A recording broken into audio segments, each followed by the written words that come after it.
Mateus capítulo 7, versículo 24 ao 27. Todo aquele, pois, que ouve essas minhas palavras e as pratica, será comparado a um homem prudente que edificou sua casa sobre a rocha. Caiu a chuva, transbordaram os rios, sopraram os ventos, deram com ímpeto contra aquela casa, que não caiu, porque fora edificada sobre a rocha. Todo aquele que ouve essas minhas palavras e não as pratica, será comparado a um homem insensato que edificou sua casa sobre a areia. Caiu a chuva, transbordaram os rios, sopraram os ventos e deram com ímpeto contra aquela casa. Ela desabou, sendo grande sua ruína. Nosso texto, ele compara a gente com uma casa. Por isso que é o tema, minha casa, minha vida. A Bíblia mostra várias vezes Jesus comparando a gente com uma casa. E eu vou falar aqui como se eu fosse construir minha casa agora. Então a gente tem que pensar passo a passo o que a gente tem que fazer para construir nossa casa. A primeira coisa de uma casa, alicerce, exatamente. É o que fala aqui em Mateus 7, do 24 ao 27. Mas antes ainda, se eu falar, eu quero construir uma casa, primeiro tem que ter um planejamento, né? E Lucas 14, 28 fala assim: qual de vocês, se quiser construir uma torre, primeiro não se assenta e calcula o preço, para ver se tem dinheiro suficiente para completá-la? Pois se lançar o alicerce e não for capaz de terminá-la, todos os que a virem rirão dele, dizendo: esse homem começou a construir e não foi capaz de terminar. Eu acho muito interessante essa palavra que Jesus fala, que antes da gente começar uma caminhada com Ele, a construção da nossa vida, a construção da nossa casa, antes de começar isso, a gente tem que ter um planejamento. E Ele fala que ninguém que vai construir uma casa começa do nada, assim, sem pensar: ah não, será que eu consigo? Será que eu tenho recurso suficiente e tal? E qual que é o custo dessa casa, que é a nossa vida com Jesus? Nesse mesmo capítulo 14, versículo 27 fala: aquele que não carrega sua cruz e não me segue, não pode ser meu discípulo. Versículo 33 fala: da mesma forma, qualquer um de vocês que não renunciar a tudo o que possui, não pode ser meu discípulo. Então esse é o nosso custo. Ah não, eu quero construir uma vida na presença de Deus. Jesus é meu Salvador mesmo, eu acredito nele, eu quero entregar minha vida para Ele, eu quero que Ele melhore minha vida, eu sou pecador e tal.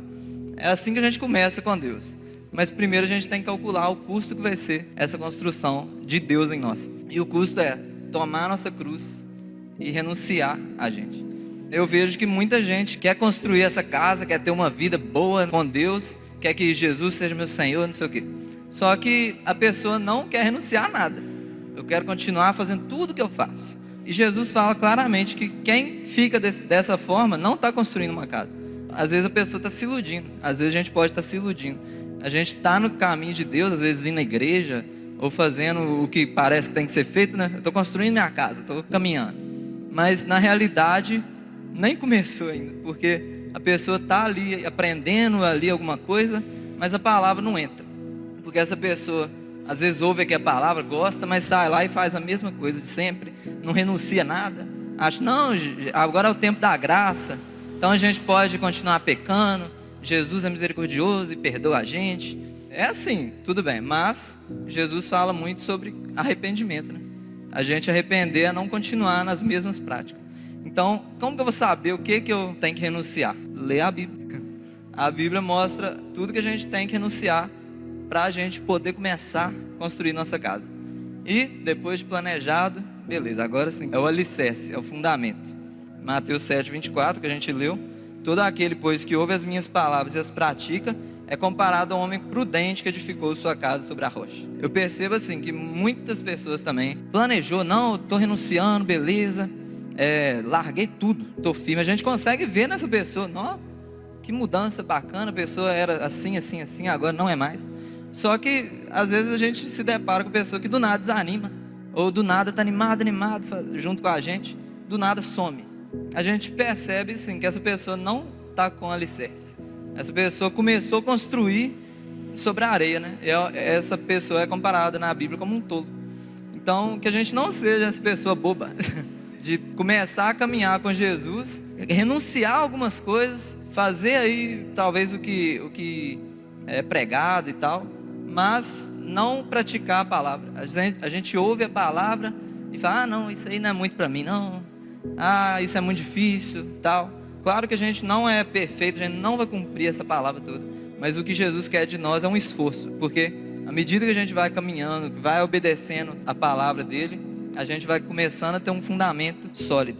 Eu gosto muito de Paulo, né? Nessa questão de base. Eu vou usar ele como exemplo aqui. Em 2 Coríntios, capítulo 4, versículo 17, fala assim: porque a nossa leve e momentânea tribulação produz para nós um peso eterno de glória muito excelente. Romanos 8,18 fala: porque para mim tenho por certo que as aflições deste tempo presente não podem se comparar com a glória em que em nós há de ser revelada. Às vezes a gente pensa, ouve uma frase dessa: a tribulação que a gente passa aqui é leve, momentânea, lá na eternidade a gente vai ter uma coisa muito melhor, então isso aqui que eu estou passando é tranquilo. Às vezes a gente pensa, é fácil você falar, você não passa o que eu passo. Aí você está falando que é leve, que é fácil. Só que, então, porém, nós estamos falando de Paulo que falou isso. E eu não quero, assim, falar que sua luta é pequena, nem nada assim, não. A gente passa nossas lutas e é difícil pra gente.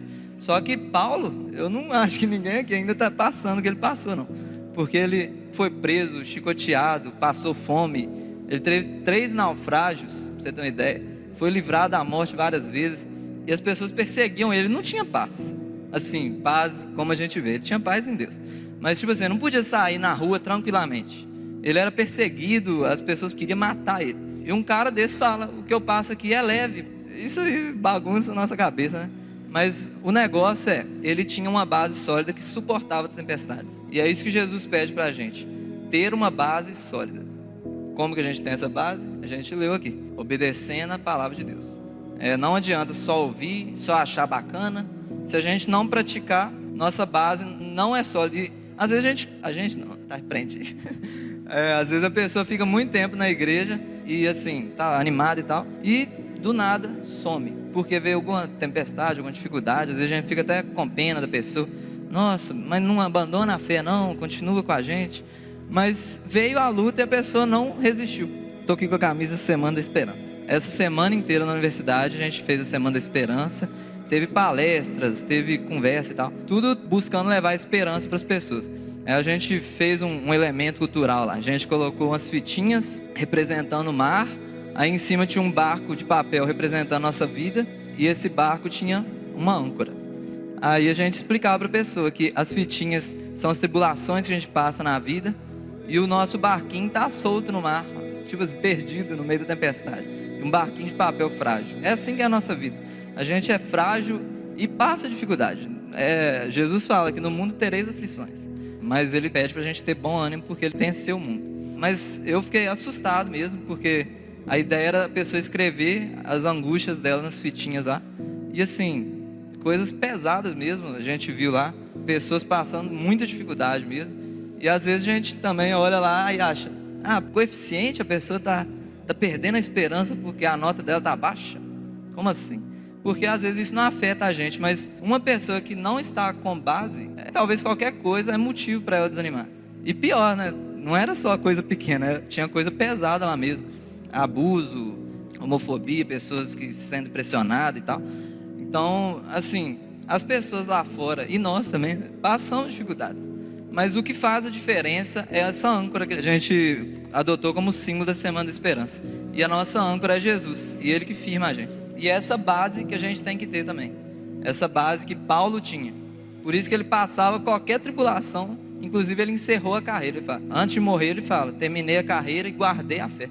Ele não se abalou em momento nenhum. E pelo contrário, as lutas fizeram ele ficar mais forte. Sobre isso das lutas fazer a gente ficar mais forte, está em Mateus capítulo 13. Versículo 20 fala assim: o que foi semeado em solo rochoso, esse é o que ouve a palavra, recebe logo com alegria, mas não tem raiz em si mesmo, sendo antes de pouca duração. E chegando a angústia ou perseguição por causa da palavra, logo ele se escandaliza. Jesus também compara a nossa vida como uma terra que recebe uma semente. A semente é a palavra dele. Então, muitas vezes a gente recebe essa palavra, só que a gente não tem uma base, no caso aqui da planta, não tem raiz. O sol, que deveria ser uma coisa que fortalece a planta, né? Quando o sol vem, ele fortalece a planta, ajuda ela a crescer. E quando a semente não criou raízes, o sol mata ela. É isso muito interessante, porque a luta, quando vem pra gente, faz a gente crescer. Quando a gente passa pela dificuldade, a gente cresce. Só que quando a gente não tem base, a gente não tem raiz, é o contrário, a gente morre. Então é muito interessante isso, porque a luta pode ser muito boa ou horrível, pode derrubar uma pessoa. Então, que a gente tenha em mente a importância de ter um fundamento firme. Outra pessoa é muito interessante é Davi. Em Atos capítulo 13, versículo 22, fala assim: depois de rejeitar Saul, levantou-lhes Davi como rei, sobre quem testemunhou: encontrei em Davi, filho de Jessé, homem segundo o meu coração. Ele fará tudo o que for da minha vontade. A gente já está acostumado a ouvir falar: Davi foi o homem segundo o coração de Deus. E o que assim mais marca na vida de Davi, ele ser esse homem segundo o coração de Deus, uma pessoa firme em Deus, é ele amar a palavra. Eu leio os salmos assim, eu fico maravilhado assim, como que ele amava a palavra de Deus e ele não fazia nada sem que Deus mandasse. E ele era firme por isso, ele era segundo o coração de Deus por isso, porque a luta vinha, mas ele conseguia ser trabalhado e não desanimar, né, com elas. Olha só, no 1 Samuel, capítulo 23, do 2 ao 5, fala assim: Davi perguntou-lhe ao Senhor: devo atacar esses filisteus? O Senhor respondeu: vá, ataque os filisteus e liberte Keila. Os soldados de Davi, porém, disseram: aqui em Judá estamos com medo. Quanto mais, então, quando formos em Keila lutar contra as tropas dos filisteus. Davi consultou o Senhor novamente. Levante-se, diz o Senhor, vá à cidade de Keila, pois estou entregando os filisteus em tuas mãos. Então Davi e seus homens foram a Keila, combateram os filisteus, se apoderaram de seus rebanhos, impondo-lhes grande derrota e libertando o povo de Keila. Muito interessante como que Davi não fazia as coisas segundo as pessoas falavam para ele. Não, mas a gente está passando um aperto aqui nessa guerra, a gente vai ainda enfrentar os filisteus em Keila. Aí Davi ainda pensou: não, vou consultar Deus de novo. Ele consultou Deus 2 vezes e ele foi, não quis nem saber, estava todo mundo falando que não. Como ele tinha certeza que era Deus que estava mandando, ele foi. É essa vida que a gente tem que ter, não uma vida, Deus mandou. Ah, como assim Deus mandou? Deus mandou fazer isso, como assim? Fulano de tal sonhou e não sei o quê. Deus mandou, Deus falou comigo. Como assim Deus falou com você? Alguém veio e profetizou para mim. Isso existe, lógico, sonho, profecia. Mas a gente encarar a voz de Deus como profecia dita a nós, como um sonho que alguém sonhou com a gente, e não com a palavra de Deus que já está aqui escrita, isso é muito perigoso. Eu vejo muita gente se abalar por causa disso, porque fala: nossa, eu vi uma mensagem que achei muito interessante. É um vídeo de humor, cara, só que isso aí não tem graça. Aí no meio do vídeo de humor, ele soltou essa, eu achei bem interessante. Ele falou que uma mulher uma vez chegou para ele e falou: tem mais de 1 ano que Deus não fala comigo. Aí ele: uai, o que aconteceu? Você perdeu sua Bíblia? Alguma coisa. Mas é interessante, porque as pessoas ficam esperando.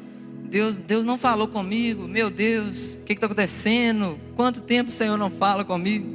Como assim? Você não está lendo a Bíblia? Isso é muito estranho, porque às vezes a gente quer mais ouvir Deus falar com a gente usando uma pessoa do que a própria Bíblia. E a Bíblia é tudo que Ele deixou para a gente, está aqui, não precisa acrescentar nenhum azinho, está tudo aqui. Eu acredito muito que Deus fala, usa pessoas, mas sempre o que a pessoa disser para a gente, Deus usando essa pessoa, tem que estar aqui. Se não tiver, falar: sinto muito, mas isso aí não é para mim não, você confundiu aí, sei lá o que você está arrumando. Então Davi não era desses não, Davi era uma pessoa firme, por isso que ele era segundo o coração de Deus, porque ele amava a palavra. E inclusive em Salmos capítulo 1, um salmo bem conhecido, né? Bem-aventurado o homem que não anda no conselho dos ímpios, não se detém no caminho dos pecadores, nem se assenta na roda dos escarnecedores. Antes o seu prazer está na lei do Senhor, em sua lei medita de noite e de dia. Ele é como uma árvore plantada junto à corrente de águas, que no devido tempo dá o seu fruto, cuja folhagem não murcha, e tudo quanto ele faz será bem sucedido. Outra comparação, né? A gente como uma árvore já grande, só que uma árvore grande sem raiz também. A gente viu furacões, essas coisas assim. Às vezes um vento que bate, a árvore cai. Diferente daquelas que têm raízes profundas. Pode vir vento, pode vir o que for, elas continuam de pé. Mas essa árvore, para estar com essa firmeza toda, tem que estar desse jeito. A pessoa tem que estar alimentando da palavra de Deus, tendo prazer na palavra de Deus. O Salmo 119, tem gente que já fica com preguiça só de ver. Dá uma passada assim: nossa, deu 4 páginas. Vou ler esse trem nada. Eu já li ele algumas vezes e eu até me emociono lendo ele, de verdade. Porque eu percebo assim, um amor pela palavra que eu nem tenho, né? E eu fico assim, constrangido mesmo, pedindo a Deus que me dê esse amor. É um prazer assim de como se a palavra fosse Deus. E né? A palavra sendo Deus falando com a pessoa. Então eu estou aqui falando com Deus, orando. Agora eu quero que Deus fale comigo. Eu abro minha Bíblia e vejo ali o próprio Deus falando comigo através de linhas de um texto. Isso é maravilhoso. Eu acho muito mais bonito você, enquanto você está lendo aqui, você conseguir ouvir no seu pensamento a própria voz de Deus, do que alguém vir falar com você, ouvir a voz dessa pessoa. Eu acho mesmo. E Davi, ele enfrentou Golias, ele enfrentou leão, urso, enfrentou tudo. E o porquê disso é porque ele tinha firmeza na palavra. Porque ele era uma pessoa pequena. Quando ele enfrentou Golias, ele era jovem, e franzino, fala a Bíblia assim, a armadura do rei Saul nem coube nele. Então ele foi enfrentar Golias, e ele não se viu como Golias chegou perto dele e falou: você está vindo aí sem arma nenhuma contra mim? Golias nem deu ideia para ele, zombou dele. Só que ele tinha tanta firmeza em Deus, ele sabia, esse cara está zombando do meu Deus, é ruim que eu vou deixar ele fazer isso. E ele foi firme na palavra de Deus. Ele tinha essa fé, ele tinha certeza. Fé é isso, né? Fé é certeza. Mesmo que as circunstâncias pareçam estar tudo errado, parece que vai dar tudo errado, mas se está na palavra, bora. Então essa pessoa é uma pessoa firme. Se a gente quer ser firme, a gente tem que voltar para a palavra. E a gente não pode deixar de falar de Jesus, né? Vamos ler lá em João 14, versículo 23. Respondeu Jesus: se alguém me ama, guardará a minha palavra, e o meu Pai o amará, e viremos para ele e faremos nele morada. Quem não me ama, não guarda as minhas palavras, e a palavra que estás ouvindo não é minha, mas do Pai que me enviou. Jesus, ele, em toda a vida dele aqui, por mais que ele fosse o próprio Deus, ele não saiu em momento algum da palavra. Ele fez tudo para cumprir a palavra 100%. Inclusive, ele foi o único que cumpriu toda a palavra, o único que cumpriu todos os mandamentos. E a vida dele foi isso, cumprir a palavra de Deus. E ele fala que a palavra que estás ouvindo não é minha, mas do Pai. Porque enquanto ele estava aqui como homem, ele estava sob o efeito da palavra de Deus, e não da dele como homem. E isso é muito bonito, como ele mostra isso pra gente. O peso está aqui, né? Vou até ler de novo, para não ficar nas minhas palavras. Quem não me ama, não guarda as minhas palavras. E em anterior ele fala: se alguém me ama, guarda a minha palavra. Então tá ligado. Não adianta você falar: eu amo Jesus, mas não guarda as palavras dele. Não faz nenhum sentido. Tipo, uma coisa implica a outra. Se você ama Jesus, você guarda as palavras dele. Se você guarda as palavras dele, você ama Jesus. Não, mas eu amo Jesus porque eu faço muita caridade. Não é isso que a Bíblia está falando. Está falando, se você ama Jesus, você guarda as palavras dele. Entre elas a caridade. Mas não é só isso, é guardar toda a palavra de Deus. Isso que a gente tem que ter em mente, sabe? A gente quer agradar a Deus, a gente sente o amor dele por nós, é tão maravilhoso, mas a gente pode estar demonstrando o nosso amor por ele errado. Se a gente não está guardando a palavra, se a palavra é algo descartável para a gente, deixa eu ler um versículo aqui só para falar que ele não tem esse prazer, esse amor na palavra dele, algo está errado. Não é acusação, assim, é uma preocupação de Deus. Jesus fica preocupado com a gente se a gente não está guardando as palavras dele, se a gente não está tendo prazer na palavra dele, porque o amor seu por ele não está bom não, porque aqui é bem claro. Inclusive ele fala um pouco mais, versículo 31. Contudo, assim procedo, para que o mundo saiba que eu amo o Pai, e que faço como o Pai me ordenou. Então ele próprio cumpria a palavra de Deus, e por isso a gente podia ver nele o amor pelo Pai. O amor do Pai estava nele, e através da vida dele a gente conseguia ver o Pai. Por quê? Porque ele cumpria as palavras de Deus. Mas outra coisa de Jesus é que a Bíblia fala em João 1 que ele era o verbo. Então ele é a própria palavra de Deus, Jesus. Então, sendo assim, se a gente precisa da palavra de Deus para ter uma base, e Jesus é a própria palavra de Deus, logo a gente precisa de Jesus para ter uma base. A nossa base tem que estar em Jesus. É a única coisa que pode nos dar uma base sólida. Não tem outro caminho. Jesus é o caminho. Está tudo aqui em João 14 mesmo, ele falando sobre isso. Então a gente tem que pensar nisso mesmo. Qual que tem sido a nossa âncora? Qual que tem sido a nossa base? O que a gente está edificando? Sobre o que a gente está edificando a nossa vida? Será que é sobre o meu sonho? Meu sonho é grande demais. Eu tenho um sonho de ficar milionário, eu vou ser poderoso, eu vou ser famoso. E eu já estou chegando perto, sei lá. E minha base é isso. Ah, não, minha base é minha família, eu amo demais minha família é meu tudo, oh meu Deus. Aí a base da pessoa é a família. Só que tudo isso são coisas passageiras. E se a gente coloca nossa base num sonho, se a gente coloca nossa base em pessoas, isso tudo pode passar. E a gente fica sem base. E aí a luta vai vir e a gente vai morrer espiritualmente. Então a nossa base tem que ser Jesus, porque Ele é eterno, Ele venceu a morte e Ele está vivo entre nós. Efésios 2:20 fala: vocês são como um edifício, estão construídos sobre um alicerce que os apóstolos e profetas colocaram. E a pedra fundamental desse edifício é o próprio Cristo Jesus. Ele mantém o edifício todo bem firme e faz com que cresça como um templo dedicado ao Senhor. Assim vocês também, unidos com Cristo, estão sendo construídos junto com outros para se tornarem uma casa onde Deus vive por meio do seu Espírito. Então aqui fala bem claramente o que eu estou falando o tempo todo aqui. A gente é um edifício, a gente é uma casa que o próprio Deus está construindo. E a gente ainda tem muita coisa a ser trabalhada em nós, coisas a ser corrigidas. Mas se você quer mudar de vida, falar, eu estou mais ou menos, então começa pela base. O construtor não começa a casa pelo telhado, não faz o mínimo sentido. Começa a casa pela base, começa olhando, será que eu estou amando Jesus? Olha a coisa principal da Bíblia inteira, tudo aponta para Jesus. Será que Jesus tem sido minha base mesmo? Será que eu estou amando a palavra dele? Será que eu estou esforçando para cumprir essa palavra? Ou será que minha base está nas coisas dessa terra ou em outra coisa? Então esse cuidado que eu queria falar que a gente devia ter. João capítulo 14 versículo 9 fala assim: disse-lhe Jesus: Filipe, há tanto tempo estou convosco e não tem conhecido? Quem me vê a mim, vê o Pai. Como dizes tu, mostra-nos o Pai? Então quando olhava para Jesus, a gente viu o próprio Deus, por causa desse amor pela palavra. Quando a gente ama Jesus, quando Jesus é a nossa base, quando a gente tem certeza nisso mesmo, as pessoas olham para nós e conseguem enxergar o próprio Jesus. É como um edifício lá do Oscar Niemeyer. Quando a gente olha, a gente fala: esse negócio é do Oscar Niemeyer, tem a assinatura dele. A gente vê lá um quadro de um pintor famoso. Quem gosta disso? Eu, por exemplo, nem vou citar ninguém aqui que eu não sei nada. Mas quem gosta de quadros, olha lá o quadro e fala: esse quadro é daquele pintor mesmo. Isso aqui, tem certeza.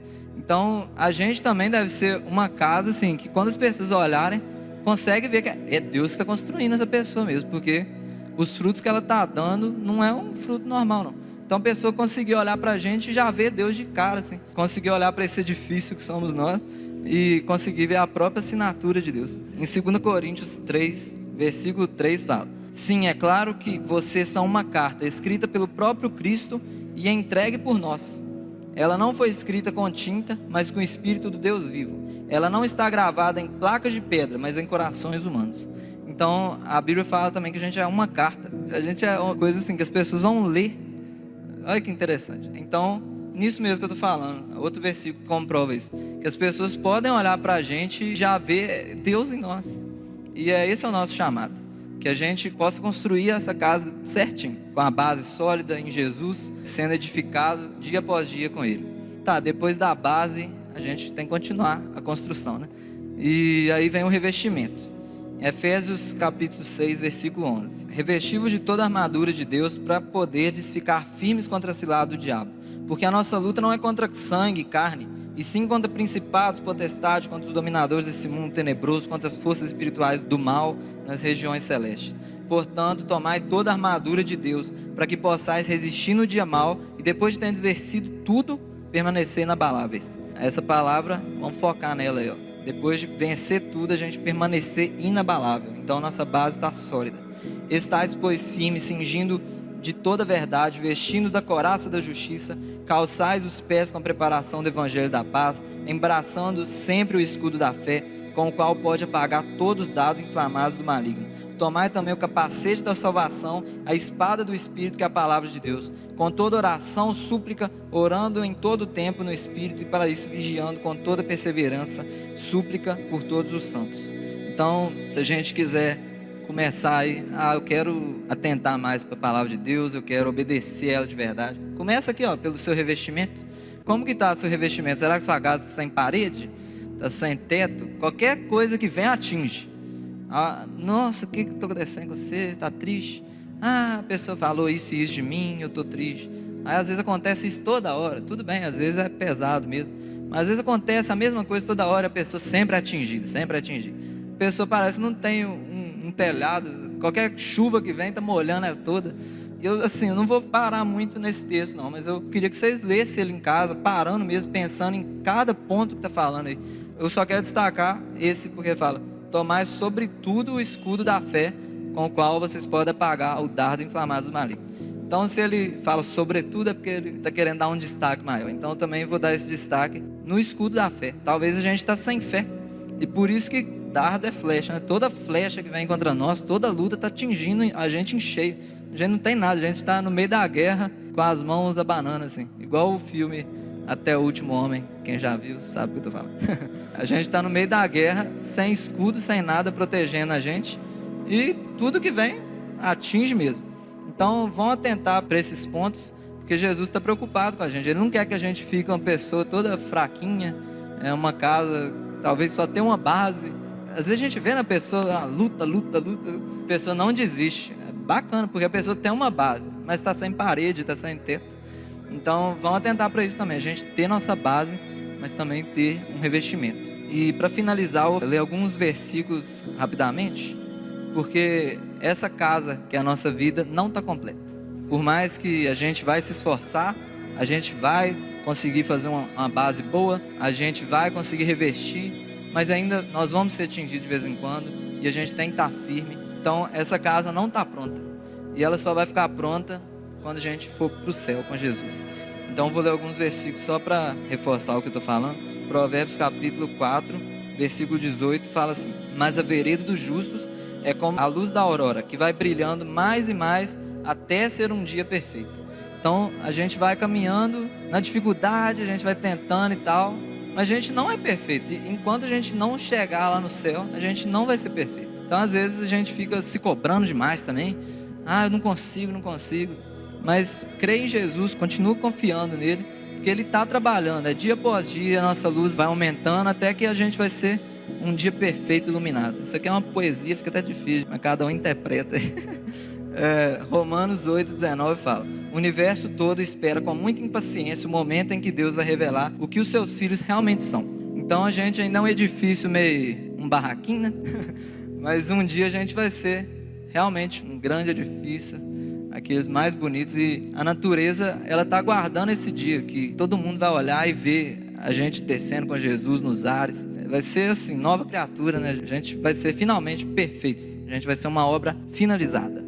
Para a gente ser essa obra finalizada, a gente tem que continuar caminhando firme, sendo construída. E a nossa vida tem que ser isso, construir tijolinho, até que a gente alcance essa obra completa, finalizada por Jesus. 2 Coríntios 3,18 fala: mas todos nós, com o rosto descoberto, refletindo como um espelho a glória do Senhor, somos transformados de glória em glória na mesma imagem, como pelo Espírito do Senhor. Então a gente reflete como um espelho. De novo, né? A gente vai ser uma obra que as pessoas vão olhar e ver Deus em nós. E é de glória em glória, aos pouquinhos. E um dia a gente vai chegar lá. Filipenses capítulo 1, versículo 6 fala: tendo por certo isso mesmo, aquele que em vós começou a boa obra, aperfeiçoará até o dia de Jesus Cristo. Então, mais uma vez, é uma obra que está sendo construída enquanto a gente está vivendo. Luta após luta a gente está sendo edificado. O último versículo que eu quero ler é 1 Coríntios 15, 54. Quando, porém, o que é corruptível se revestir da incorruptibilidade, o que é mortal da imortalidade, então se cumprirá a palavra que está escrita: a morte foi destruída pela vitória. Onde está a morte, a sua vitória? Onde está a morte, o seu aguilhão? O aguilhão da morte é o pecado, a força do pecado é a lei. Mas graças a Deus, que nos dá a vitória por meio do nosso Senhor Jesus Cristo. Portanto, meus amados irmãos, mantenham-se firmes e que nada os abale. Então, essa é a conclusão da palavra. A morte hoje é o nosso maior adversário, ninguém escapa dela. Só que no fim, nem a morte poderá nos parar. Então a morte vai ser destruída, porque a gente vai viver eternamente, a gente vai ser casas perfeitas. E assim, o principal dessa palavra é o início dela. Que vocês ouçam e pratiquem, senão nada vai mudar. Então Jesus quer mudar a nossa vida, e Ele quer que a gente vá devagarzinho, aos pouquinhos. Eu sou casa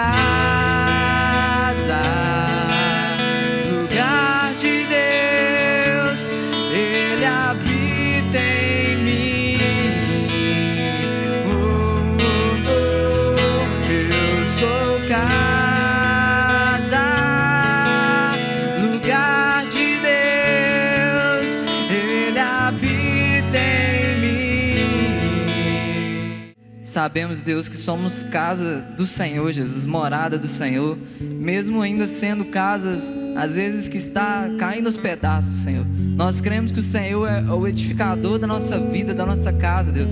Comece mesmo a colocar um desejo pela sua palavra, Deus, fome e sede no nosso coração pela sua palavra, Deus, que baste a sua palavra para a nossa vida, que a gente não fique buscando em outras coisas.